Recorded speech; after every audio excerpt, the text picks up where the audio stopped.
All right, guys, back on Southeastern 16 with Max Barr previewing the other games on Saturday's SEC basketball slate. Not to say that these are lesser than Max, but we've already previewed some of the more high-profile matchups for the weekend, which, of course, is Tennessee at Texas A&M, Kentucky at Alabama, and Missouri at Arkansas. We previewed those games in separate videos, but hey, we got the top two teams in the country we're going to talk about on this video. So this video is going to pack plenty of punch here as we get things started, though. In Norman, Oklahoma, Mississippi State at Oklahoma. This is a noon Central tip-off on the SEC Network. Everybody knows the story here, Max, for Oklahoma. They got to win some games, and this would be a good start if they're going to stay on that NCAA tournament bubble, which I'm sure, if you're watching this and recent bracketologies have come out, they're probably on the wrong side of the bubble after the loss to, who was it? At Florida on Tuesday. That was a 22-point loss. All the games run together for us these days. But, so yeah, they're on a 5-game losing streak now after a 3-5 start in SEC play. Of course, they were 13-0 before that. Meanwhile, their opponent, Mississippi State, starting to figure some things out, are the Bulldogs. Got the 10-point win at Ole Miss, then came back and shellacked Texas A&M 70-54 in Starkville. So, Max, it does, anytime we say this, two teams heading in opposite directions, we probably know what to expect in this game. Probably be a 2-point game one way or the other. Yeah. Mississippi State seems to have turned the corner after that little bit of late January, early February. I don't know what you want to call it, but they weren't something. Something was up. We were kind of putting them in the category of, hey, the league is going to get a few teams this year. It just so happens Mississippi State has dropped a few close ones. They've won a few in OT. It's just been a team that hasn't been consistent. Well, following that Florida loss, the two nice wins, really nice win last time out against A&M. Loved the effort, loved the physicality. The three-pointer started falling. The offense was it's only 70 points, but guys, we're talking about an A&M team that's one of the best defensive teams in the nation. Evan Mia actually just put out a graphic for teams that have had the most 4-minute droughts forced, and A&M's number one in the nation. So putting up 70 points on A&M, not too bad at all. I really liked that second half offense. This projection here from Kent Bomb, though, Blake, looks like we got a 1-point spread. Woo! Yeah. I mean, listen, we've talked about teams this year, backs against the wall. How do they respond? Well, we thought with Oklahoma they would respond well against LSU after the 3-game losing streak to Auburn, Tennessee, Missouri, all by, dominant margins. Didn't happen. They lose that home game by 3, and you do kind of wonder, are we at a point now with Oklahoma where, man, you look at all these losses, and aside from that LSU game, they've not really been close.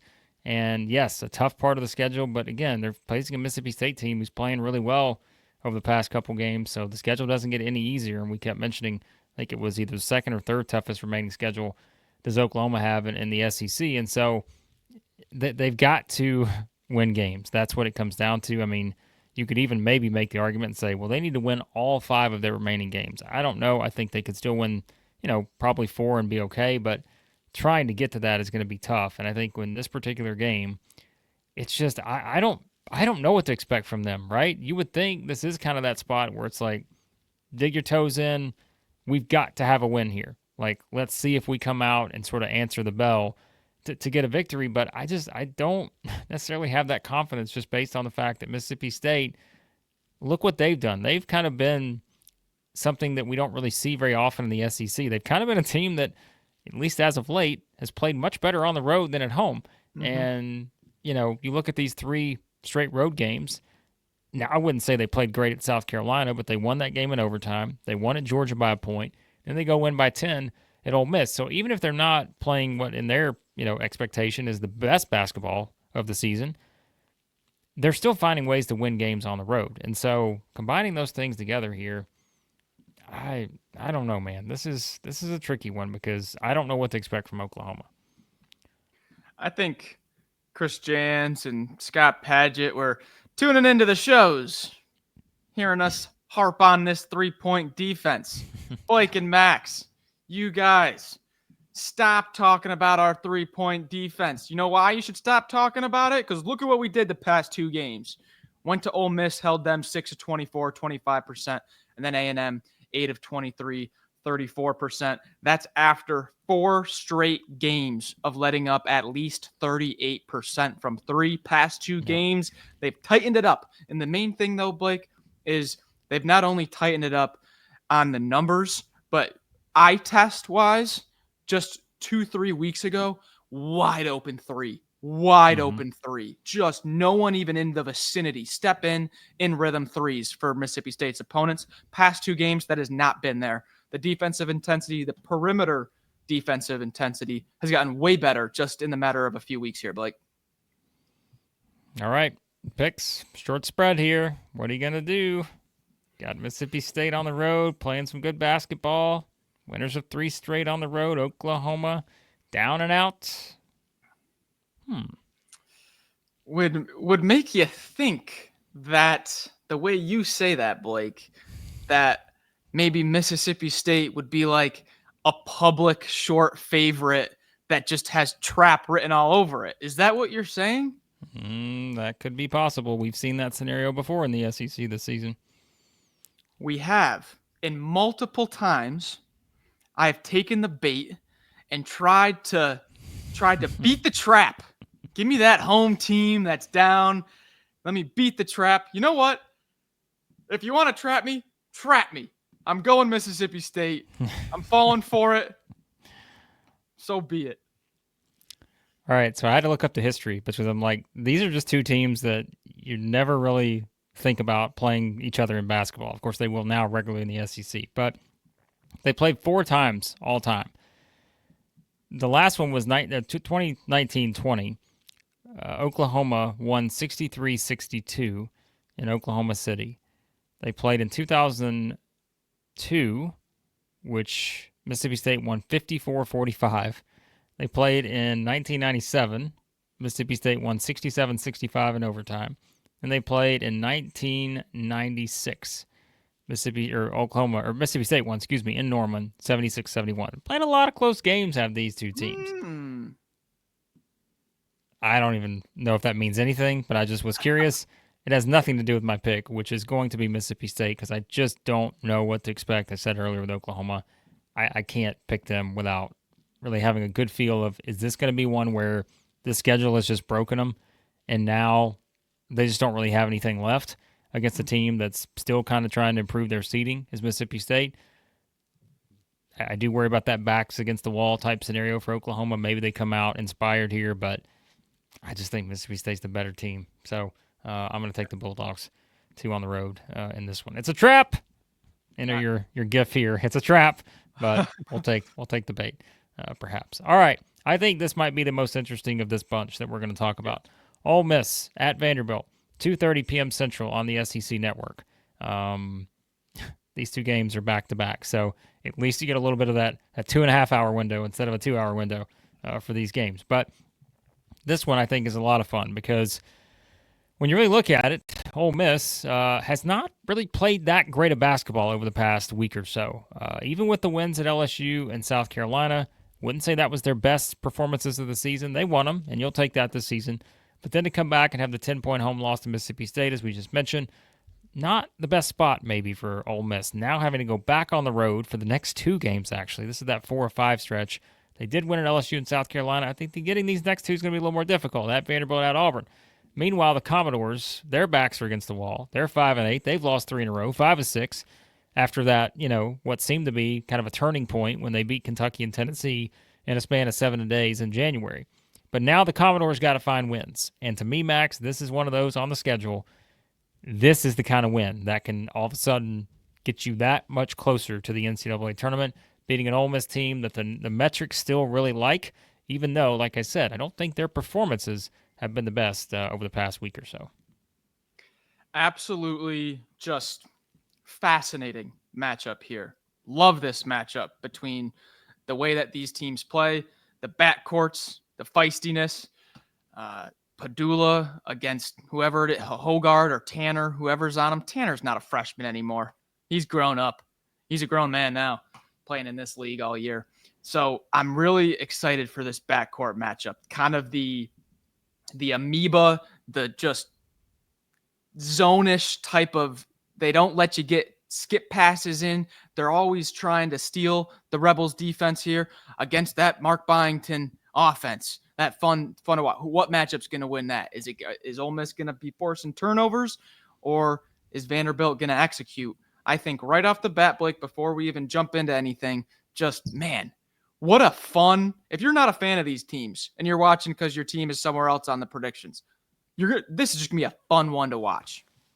Yeah, I mean, I feel like I've compared these two teams all year just because of the turnover and, on both sides, both offense and defense.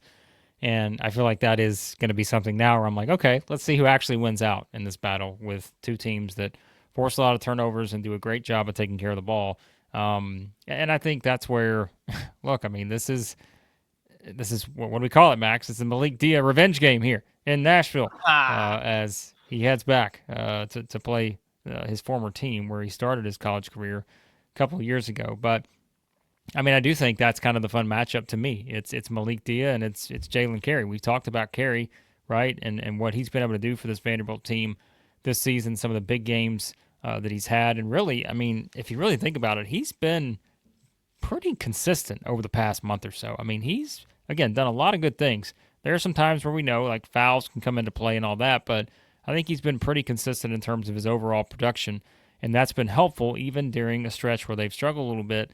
So I'm excited about that one. I'm curious to see again kind of how the matchup looks there with those two guys, and of course, I think we always say the thing about this Vanderbilt team is obviously Jason Edwards is going to be priority number one for most teams just based on his scoring numbers. Really, it's still only one game this season where he didn't score in double figures, so you feel like he's going to get his. But I'm always fascinated, and especially against a Chris Beard defense, who are going to be the other guys that Ole Miss is kind of like, all right, we're going to make that guy beat us. We're not going to let this guy beat us, but we're going to make that guy beat us. Because I feel like with this Vanderbilt team, we've talked about there are different guys who can do that, whether it's Devin McLaughlin, or like we said, I mean, Jalen Carey having a big game. Obviously, when you look at, again, I don't know, maybe a guy like Tyler Nickel coming out and just getting hot from three or something like that. I'm curious to see kind of from a defensive, perspective how Ole Miss approaches defending this Vanderbilt team. So, Blake, we like to go to our man, Mr. Torvik, our good friend Bart, for just some fun little stats. Small sample size, so don't go crazy. But over the past month, I just went back exactly 30 days. So over the past month, Vanderbilt 39th in the nation, Ole Miss 34th. Of course. How neat is that? Playing right about the same level of basketball. And the thing, Blake, you touched on it with Vanderbilt taking care of the ball, and we could talk about the turnovers or steals, whatever you want to call it. We could talk about that for the entire matchup. But one thing that I am thinking about here is free throws, because it's at Vanderbilt, and Vanderbilt they're dead last in the SEC in free throw rate. They do not rely on the free throw line at all. However, Ole Miss is about middle of the pack. But if you're on the road and you're not really going to have a big free throw advantage. Okay, so that's set. How does Ole Miss keep up with Vandy's offense? Because I think we would both agree I trust Byington's offense more than Beard's. Would you agree with that? I would agree with that. Yeah. Just in the half court to get a good look, I trust Byington. So how does Ole Miss keep up on the road with a team they're probably not going to force a lot of turnovers? They got to hit their threes. What is Vandy dead last in the SEC in, Blake? 3-point percentage defensively. So I think the stars might align for the Rebels. They might align. Yeah, Commodores allowing 37.5% from three this season, 347th nationally. Meanwhile, in SEC play, 41%, which we just saw Kentucky hit exactly that, 41% against them. So, all right, let's make our picks for this one. Yeah, that's kind of my pick right there. I think I'm going bold here. I don't want to pick against Vandy at home. I really don't want to. I'm working against the Magic. I'm working against that crowd and everything. But I just think this is a game where Ole Miss can hit their threes, and I think they got the defense to stymie Vandy enough. I'm going Rebels. Gut feeling. Just like with Oklahoma, I worry a little bit that the schedule has sort of gotten to Vanderbilt. And I just wonder, it's that inconsistency between the first half and the second half that we talked about with them. And I know Ole Miss, as we mentioned, there are plenty of things to knock them on from their past 3 games, but I still trust them just a little bit more in this kind of spot here. And because, like we said, we can trust the Mark Byington offense maybe as much as anybody in the SEC. I think whenever they run their stuff, like they are a lot of fun to watch. But if there's something that can disrupt that, I think it's a Chris Beard defense. And so I'm gonna pick Ole Miss too here on the road, which again I think Vanderbilt really has to have this one. Because you think about the other 2 home games the rest of the way, Missouri and Arkansas. I don't know. It's like of these 3 teams, Ole Miss may be the one you'd rather play the most right now. Between with Missouri and Arkansas as the other 2 choices, I don't know if I want any part of those 2 teams. So Yeah. I don't know if Vanderbilt wants that with Ole Miss either, but I think this is their best chance to kind of snag one of those home wins and then try to go on the road and win at A&M or Georgia. But I think it's going to be tough. So I'm going Rebels too on this one. All right, Georgia at Auburn, 3 p.m. Central. That is an ESPN game. And, of course, this is the rematch from the very close game that these 2 teams played a while back. No Janai Broom in that one back on January 18th. That one went to the buzzer. Auburn was up 26-9 at one point in that game, but Georgia fought back, made an interesting 2-point loss at home to the Tigers. And again, the common theme here, we talk about bubble teams, right? Here we are once again with the Georgia Bulldogs, who really need a quality win. And if they got this one, well, all of a sudden Georgia is back in the conversation when it comes to being on the right side of the bubble. And they're going to have their chances over the next couple games at Auburn and then home against Florida. Then they're at Texas the following Saturday. So the Bulldogs got to find wins, and now they go play an Auburn team that I think, coming off of a tricky game against Arkansas after the big win at Alabama, I would expect Auburn to be a bit more, kind of focused here and play a bit of a better 40-minute type game, maybe than we saw in that one against Arkansas. Yeah, I think this spread's going to be somewhere between 15 and 20. High teens, I think, here, despite the close game in the first matchup. I think it's going to be a high teen spread. There's not much of a motivational edge. I was trying to find that, and you have Auburn pissed off right now that they just played a sloppy game. That coaching staff is going to be all over them the next few days just for – it wasn't a pretty game for Auburn coming off of the huge emotional win. So Auburn's going to come in focused. And then, like you said, Georgia, I mean, that staff is telling the players, guys, you winning in with this game. You go shock the nation. You just punched your ticket. So both teams are going to be extremely focused coming into this game. Blake, I think the question for this matchup is, one, does Georgia put together enough defensively to hold Auburn down like they did in the first matchup so it can be close? If not, how does this team keep up with Auburn at home? Yeah, I mean, I'm just going to keep bringing the numbers up because I don't think the numbers lie here. They scored 51 at Ole Miss, 56 at Tennessee, 65 at Arkansas, 59 at Florida, 69 at Alabama, and 53 at Texas A&M.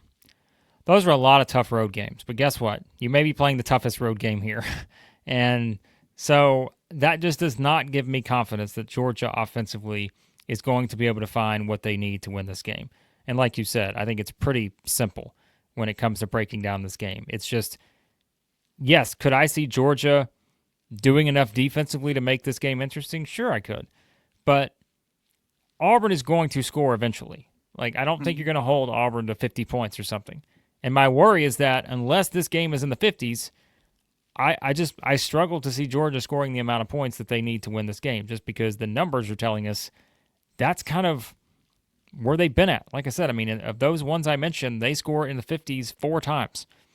And so I don't have enough trust in the offense, probably. I mean, look, we all know who we're both going to pick here, and we'll make it official. But, I mean, it's just kind of, that's the problem. If you're trying to find the path for Georgia, it's an offensive output that we've just not seen from them this year, especially in a road game environment. Yeah, if Georgia's gonna win this, it's gonna be something special, right? You win as a 15-plus point underdog. They will play their best game of the season if they're going to win this. Absolutely. I'm calling it right now. If Georgia wins, they're going to play their best game of the season. So yes. Let up 15 offensive rebounds to Auburn the first time. Georgia right now dead last in the SEC in defensive rebounding. Part of that's because they sell out so hard for the block. They're a really good rim protection team, but that just completely cancels out.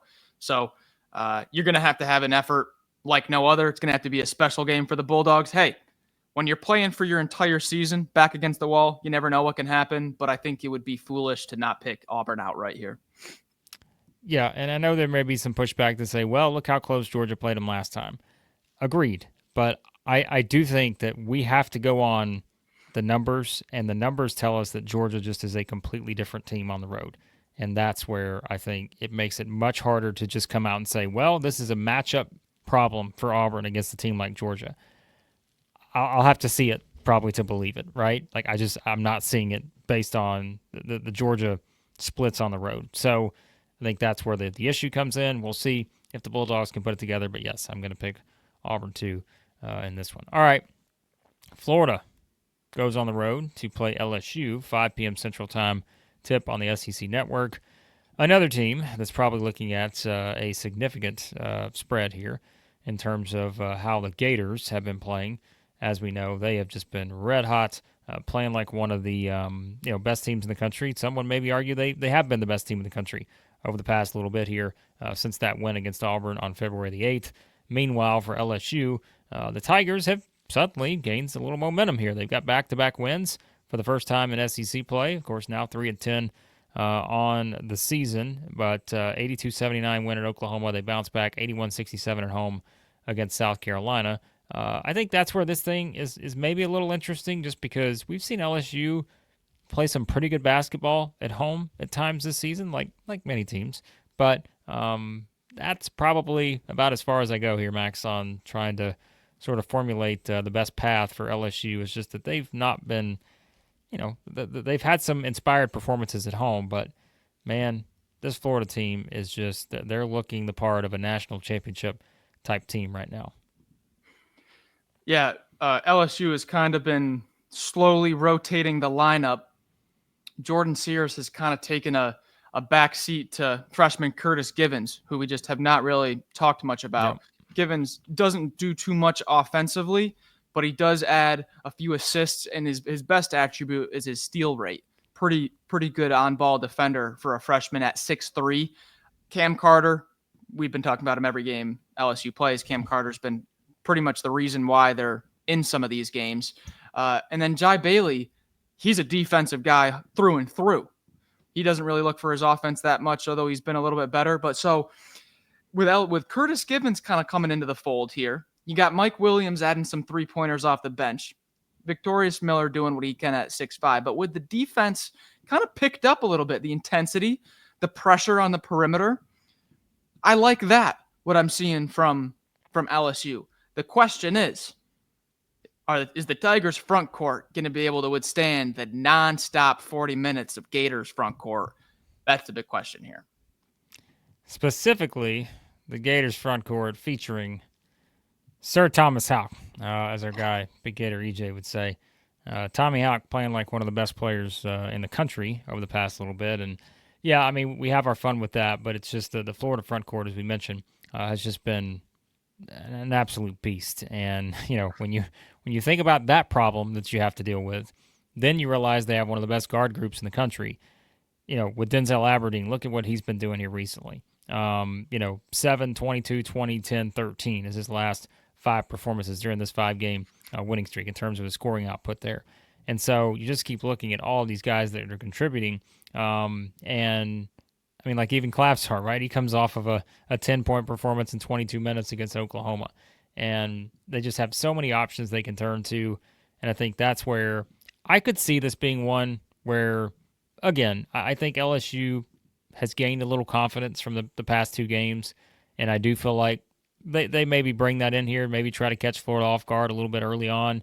At this point, I mean, Florida, Florida overlooking their opponent is probably the opponent's best shot because they are just, like we said, I mean, they are a team that's on another level right now. But we'll make our picks for this one, Max. I mean, we all, I think, know where we're going, but I just think I could see LSU hanging tough for a bit here, but we'll see if they can take it further than that.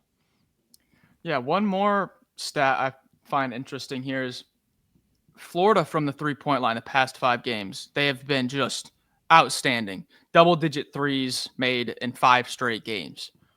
LSU defensively on the 3-point line, they've only given up double-digit threes 4 times all year. Yeah. Only once in conference play, and that was to Texas when Texas went 10 of 21 for like 50%. Past 4 games made threes against LSU, 6, 4, 3, and 7.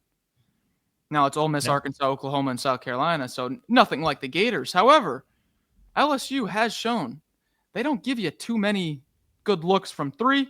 However, I think the Florida front court, too much to handle. Derek Fountain's been out past 2 games. No Jalen Reed already. Give me the Gators.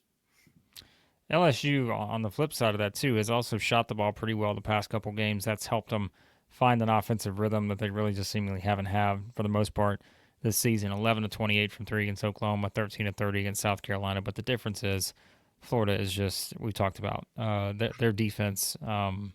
They have turned it up another notch, top 5 in the country in 3-point defense, top 10 in the country in overall defensive efficiency. So, yeah, I'm picking the Gators, too. In this one. All right, now we finish up with this matchup. Texas at South Carolina, 7:30 p.m. tip on the SEC Network. We know the story for South Carolina. Probably doesn't have to be repeated at this point. They are 0-13 and have played really well at home at times. Not been the case on the road. This game's in Columbia, so that's maybe advantage South Carolina. Texas, meanwhile, is coming off a big home win against Kentucky last Saturday. Got the midweek off, and I think another team that, for the most part, has played some pretty good basketball over the past month. And now we see if they can go in and stay on, kind of the good side of the NCAA tournament committee. I mean, they're in right now, and I think they're further away from the bubble than these other teams are that we've been talking about in the SEC. But a loss like this, and all of a sudden, that committee's raising the eyebrow a little bit, getting out, the magnifying glass to say, hang on a second there. You don't want to put yourself in that position if you're the Longhorns. Yeah, Texas, we haven't been putting them in the category as some of the majorly injury-ridden teams, if you want to put it that way. Horrible choice of words by yours truly. But they are. No Kendall Weaver is massive for their toughness. They didn't have Mark has been in and out. He'll start and then he doesn't feel good. He only plays a few minutes. Art Kaluma missed the last game. I mean, these are important veteran pieces around your star freshman. So that's been a musical chairs over the past the past month or two for Texas. So give them a little bit of slack on some of their games. But Blake, they just gave up 18 offensive rebounds to Kentucky, a team that really doesn't offensive rebound. There's one thing South Carolina can do. I think we're both on are we going on the same page here? I tell you, this is a curious one because I do think, look, I mean, and that's the thing, right? If you're like, well, come on, guys, but be serious here. South Carolina's 0-13. We keep bringing up the numbers. Like, they lost by 4 at home to Ole Miss, 4 at home to Texas A&M, 5 at home in overtime to Mississippi State, 1 at home to Florida, 3 at home to Auburn, and then they lost by 20 at home to Alabama. But that was a month and a half ago. Other than that, yes, you go back to the first game of the season, say, well, they lost by 3 at home to North Florida. But really, other than that, right? I mean, they have been right there with a chance, and we're talking about a bubble team here in Texas. I mean, they are. Like, they're not safely into the field at this point. Texas is good. And we know Trey Johnson is about as good as it gets. He's going to be the SEC Freshman of the Year, and he should be first-team All-SEC probably, just based on how he's played. But, I mean, it's not always that simple, right? I mean, we could have said the same sort of accolades for, teams like Auburn coming in there, which I know is a little bit different because they had the injury, to Broome and all that. But even Florida, right? They're coming in there. They have to sort of try to find a way to win that game, have to rally. So I don't think this is a South Carolina team by any means that's quit. And I think it's pretty clear in their home performances. Now I know you could say, well, they just lost by 14 home to LSU. But this is kind of one of those spots where we've said all year, like, South Carolina's going to get somebody. And, I mean, Texas should win this game, right? But I just think you brought up one of the matchup things where you're like, okay, well, South Carolina has an advantage there. And if you just find a couple of those things, then all of a sudden, all right, maybe this is the spot for South Carolina, Max. But I'll let you make your picks, and we'll see. Yeah, one more angle of this. Well, actually, yeah, just one more. The free throws. South Carolina is going to win the free throw battle. They're going to. They're going to get to the line more, and they're number one in the SEC in not fouling. So if you're not putting Texas on the free throw line, what do we call Texas? Tough 2 Texas, right? Tough 2. Lamont Paris he knows how to draw you into long possessions. Loves forcing the tough 2. Zachary Davis, long contest. Give me the Gamecocks. Let's go. First win on the board for South Carolina. Oh, boy. All right. Well, I knew one of us would do it at least because I thought this was kind of that spot to do it in. But I am not as bold as you. We know that. And I'm also in the lead in the picks contest. So I don't have to be as bold as you, but I could also just be like, all right, I'm going to pick South Carolina too, so that way you don't gain a game on me. But I could also try to extend the lead here. And I think Trey Johnson's the difference. I know that's a simple thing to say, but I just feel like this is one of those games where if it is tight and it's close, I feel like he puts himself in a position to sort of take over this game and help the Longhorns get the victory. But the front court stuff and the rebounding worries me a little bit. Not going to lie to you. We'll see. Maybe this is it, Max. Maybe this is the one for the Gamecocks. We'll find out. But I just want to, if they only win one game, I want to be able to say I picked them to win that game. That's right. That's all you want. And if you want to pick the winners, for the NCAA tournament, you can do that with our friends at BracketBids. Enter into that free pick'em contest or start an auction draft league with friends, family, or coworkers. Everyone starts with the same bidding dollars. It's up to you to outwit and outduel your league mates, which, of course, you can have a lot of fun with that. Look, we always like filling out stuff in March. This will be a lot of fun. You can choose from the multiple scoring models, including upset bonuses to reward the bold picks. Track your teams with live in-game scoring and watch the standings shift in real time. The further they advance, the higher you climb the standings. That's how it works. For league play, use that promo code SC16 for 40% off. SC16, 40% off. Download the BracketBids app today or visit them at bracketbids.com.